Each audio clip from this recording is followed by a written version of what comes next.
Voici Étienne Vizina et Audrey Côté pour le nouveau podcast La POC dans le front. Alors aujourd'hui, dans ce nouveau podcast très intéressant, on a deux invités qui nous viennent non seulement pas du Québec, mais de la France. Les étudiants internationaux qu'on voulait leur questionner sur leurs habitudes de vie ici et comment ils se sont adaptés au Québec et pourquoi ils sont venus étudier ici au Cégep de la Pocatière. Alors, pour commencer, ma section sera portée plus sur la culture, en fait, du Québec, comment ils se sont adaptés, quels sont les échanges. Alors, je commencerai aussi par introduire nos deux invités, Michael Joly et Valentin Jalabert. Alors, bonjour à vous deux. Bonjour. Alors, comme première question, quelle a été votre réaction face à votre première vue du Québec, les deux pieds dans la frontière, quand vous êtes arrivé au Québec? Je dirais que c'était déjà nouveau, mais puis on va dire que comme vous parliez déjà français, ça nous a pas trop fait un choc de base. Un choc culturel. Ouais, voilà, c'est plutôt par la suite que c'est venu. Personnellement, pour moi, c'était la grandeur, voir tous ces immeubles, enfin les gratte-ciel et tout d'un coup. Enfin, en France, c'est plus rapproché, plus petit. Là, c'était tout d'un coup immense. Ouais, c'est sûr qu'on a un terrain vaste ici. Est-ce qu'il y a eu des difficultés d'adaptation lors de votre arrivée? On va dire qu'au début, on était un peu perdu. Enfin, moi, par exemple, parce qu'on savait pas vraiment, je savais pas vraiment où aller, qu'est-ce qu'il fallait que je fasse. Je suis pas arrivé avec tous les Français en fait. Et puis après, à force, on s'est adapté. Puis on s'est mis ensemble avec les Français. Et puis après, on a su aller vers les. Puis on a su s'adapter. C'est comme une famille un peu. Exactement, une grande famille. Moi, je suis arrivé avec les Français. L'adaptation a été un peu plus rapide. Et puis après, une fois au cégep, ça s'est bien fait quand même. J'ai su m'adapter rapidement, trouver mes marques. Même si c'était un peu grand dans le cégep. Très facile à se repérer. On a de la difficulté à s'y repérer dans ce cégep-là.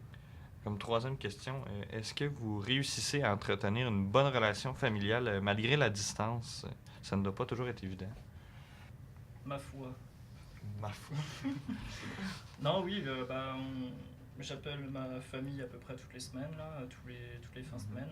Et puis on discute, puis ça se passe bien, quoi. Après, c'est sûr qu'on peut pas appeler toute la famille non plus chaque semaine, là, clair. Mais c'est vrai que... Ouais. Oui, moi-même, personnellement, j'appelle pas ma mamie à tous les jours, là. Ouais. Non, c'est clair. Mais ça se passe bien. Pareil aussi, toutes les semaines à peu près, j'appelle mes parents. Après, mes oncles et tantes, c'est plus rarement. Oui, en relation avec ça, avez-vous une idée à quelle fréquence ils viennent vous voir au Québec? Ou est-ce qu'ils restent absolument en France et quand vous, mettons, à Noël, vous les revoyez seulement là? Ou est-ce qu'ils font une découverte? Là, pour ma part, ils vont venir après en août, comme je reste encore ici 2 ans. Okay. Et puis sinon, on essaye de se voir. On va essayer peut-être de se voir pendant les vacances de Noël prochain. Et puis on reste à distance, quoi. Ouais. Ils viennent pas, les miens. C'est clair, ils viennent pas. Ça fait un peu trop loin pour eux. Du coup, je passais 1 an sans les voir. Ouais, c'est cher aussi. Oui, aussi. Le billet et tout. Surtout pour une famille.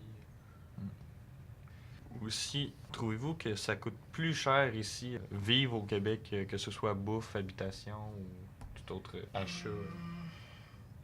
J'ai l'impression que c'est un peu moins cher en plus avec le taux de change qu'il y a. Ouais, certainement. Donc on a des habits et tout qui sont un petit peu... on arrive à en avoir moins cher qu'en France. Puis la bouffe c'est un peu pareil. Globalement ça reste un peu moins cher, quoi. Donc c'est quand même avantageux. C'est avantageux. Très avantageux. Ouais, parce que le taux de change euro-dollar, c'est vraiment rentable pour vous. Ouais, exactement. Ouais, nous, on a le taux de change. On est vraiment pas chanceux. Avez-vous compris globalement, rapidement, notre signifiant registre langagier, Tout à ainsi fait. que notre accent. Mais tout à fait, on comprend chacune de vos expressions. Non, ça a été un peu difficile au début, mais après, une fois qu'on est habitué, C'est ça. bon, finalement, il y a toujours des expressions qu'on a du mal à comprendre. Ouais, puis c'est Ouais. ça, il y a du monde sociable comme nous qui font juste l'expliquer quand elle sort. Et c'est juste bien drôle. Mm. Non, c'est vrai. Un petit peu de mal au début là pour l'accent, mais on s'adapte. Écoute, on va enchaîner probablement avec un deuxième podcast sur des questions avec Audrey Côté.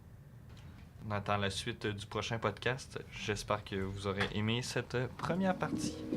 Alors, n'hésitez pas à être à l'affût de la deuxième partie, parce qu'il y en a